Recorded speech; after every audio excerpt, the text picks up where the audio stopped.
आने वाले एपिसोड 35 की शुरुआत में जहां दुकान के अंदर इंदु जमीन पर गिरी हुई होगी, उसके गाल पर पड़े थप्पड़ की लाल छाप साफ दिखाई देगी। वहां मौजूद लोग खौफ से सहमे हुए होंगे। किसी की हिम्मत नहीं होगी कि कुछ बोले। इंदु धीरे धीरे खुद को संभालने की कोशिश करती है, लेकिन गुंडे लगातार उसे घूरते रहेंगे। तभी बाहर सड़क पर भीड़ जमा हो जाती है। पुलिस को खबर पहुंच चुकी होती है, लेकिन पुलिस के पहुंचने में देर हो रही होती है। दुकान के अंदर हालात और बिगड़ते जाते हैं। तभी इंदु का फोन लगातार बजने लगता है, लेकिन गुंडों में से एक फोन को उठाकर दीवार पर जोर से पटक देता है। दूसरी तरफ विवेक और उसकी बहन घर पर बेचैन हो रहे होंगे। विवेक बार बार कहेगा कि इंदु सिर्फ बटर लेने निकली थी, आखिर वह कपड़ों की दुकान पर कैसे पहुंच गई? यह सवाल पूरे घर को परेशान कर देगा। उधर कुशाल के स्टूडियो में माहौल एकदम अलग होगा। डोली लगातार कुशाल से अपने प्यार का इजहार करती रहेगी। वह कहेगी, कुशाल तुम चाहे कितनी भी बार इनकार करो, लेकिन तुम्हारे दिल की सच्चाई मैं जानती हूँ।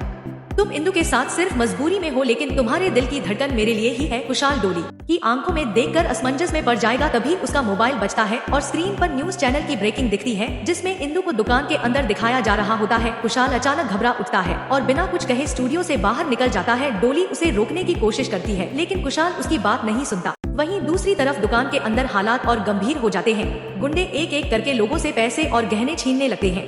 इंदु किसी तरह खुद को उठाकर खड़ी होती है और कोशिश करती है कि बाकी लोगों को हिम्मत दिला सके। वह धीरे से पास खड़ी एक औरत का हाथ पकड़कर कहती है, घबराओ मत, सब ठीक होगा। लेकिन उसी वक्त एक गुंडा उसकी ओर बंदूक तान देता है और कहता है, बहुत बहादुर बनने की कोशिश मत करो, वरना यही खत्म कर दूंगा। इंदु की सांसें तेज हो जाती हैं, लेकिन उसके चेहरे पर डर से ज्यादा हिम्मत झलकने लगती है। उधर विवेक के घर पर सब लोग टीवी पर यह लाइव देख रहे होंगे। इंदु की बहन रोते हुए कहेगी, दीदी वहाँ कैसे पहुँच गई? मुझे तो लगा वह सिर्फ स्टोर गई थी। सास के चेहरे पर गहरी चिंता होगी और वह भगवान से प्रार्थना करती दिखाई देगी। विवेक बेचैन होकर कार की चाबियां उठाता है और वहाँ पहुँचने की कोशिश करता है, लेकिन घर वाले उसे रोकते हैं कि हालात बहुत खतरनाक है और अभी वहाँ जाना सही नहीं होगा। वहीं दुकान के अंदर एक नया मोड़ आता है, जब बेहोश पड़ा आदमी धीरे धीरे होश में आता है। इंदु उसकी मदद करने के लिए उसके पास जाती है, लेकिन गुंडे उसे रोकने की कोशिश करते हैं। तभी बाहर से पुलिस की गाड़ियां सायरन बजाते हुए दुकान के सामने पहुंच जाती हैं।